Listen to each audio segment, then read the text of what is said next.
Coach, go back to Friday night, high-scoring affair. I don't know if you knew it was going to be that kind of a ball game, but you knew you were going to be in for a tough one on Friday no matter what. Well, I'll tell you this. Every game they've had has been close like that, except the Tri game, and they came off and went off in that game. So, to me, we knew it was going to be tight. We weren't expecting to walk away with anything crazy. We scored early. It was kind of surprising, and then we just kind of kept – we couldn't finish it, and that's been the story all year. We talked about it in the locker room today. We're 5-2. We feel like we're 0-7, and I guess that's good because our expectations of ourselves is high. So we're trying to find a way to gel and get our identity. And I think that's the biggest thing we're missing right now. And I think it's just identity and focus. And we've been kind of spoiled the last couple of years, and we forgot about still having to fight for things, and or at least didn't pay as much attention to it. And now we have to. So we needed a game like that. We needed a game where we were challenged and we had to pull it off at the end.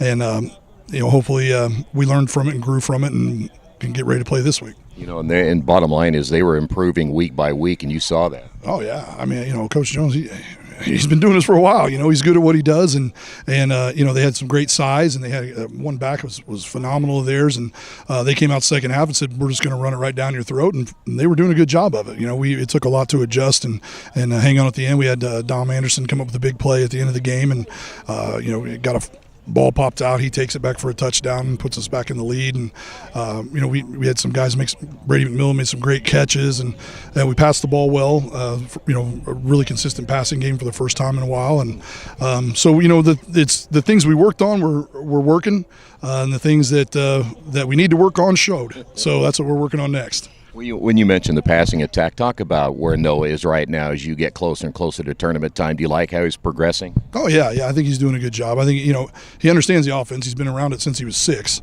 and standing by my side. So he knows where everybody's supposed to be and all those things. The big thing for him right now is gaining confidence and in decision-making.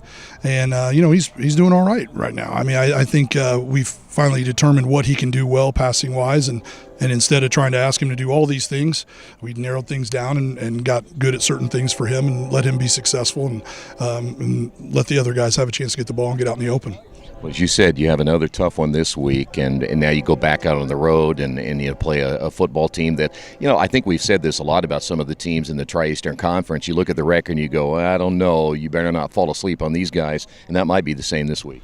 Well, I think it's that way. It's been that way every game I've looked at pretty much. I mean, it's one of those where you play each other 10 times and 5 times you could beat them and 5 times you couldn't. It's just the way it falls and little breaks of the game. And if we come prepared and we come to execute like we can, we should expect great things to happen hopefully, and that's the mentality we have to develop. I think we're still kind of playing not to lose, and we need to play more to win. And they got some big guys, too. I mean, bottom line, somehow they always seem to produce those kind of kids. Yeah, I don't know where they get them all from, but if we could combine a couple different schools, man, we'd be world beaters. But, they're going to come play hard. They're going to throw a few wrinkles at us.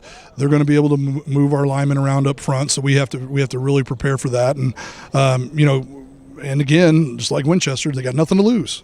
So why wouldn't they try things, that they haven't done or new things? So we have to be prepared and be able to adjust. And hopefully this last game was a real growing experience for us to understand that it doesn't matter who we're playing. We got to be there every week. Hey, before I let you go, it is the week now. We find out Sunday about the tournament draw, and we talk about it every year, whether it matters, doesn't matter, and yada, yada, yada. But the bottom line is, as a coaching staff, you guys have to kind of amp things up a little bit, not only prepare for this, but kind of look ahead down the line a little bit too. Yeah, and this is where your game planning shifts a little bit. You start implementing some things that you may use, but you don't want to until you have to, and we're toying with things, to do that. But really, you just got to be perfect by the time it starts, and that's our goal. So we're trying to be perfect on every little detail, blocking on screens, and just all the things we do. We're trying to perfect that, and then throw some wrinkles in there that could help us get an edge at some point.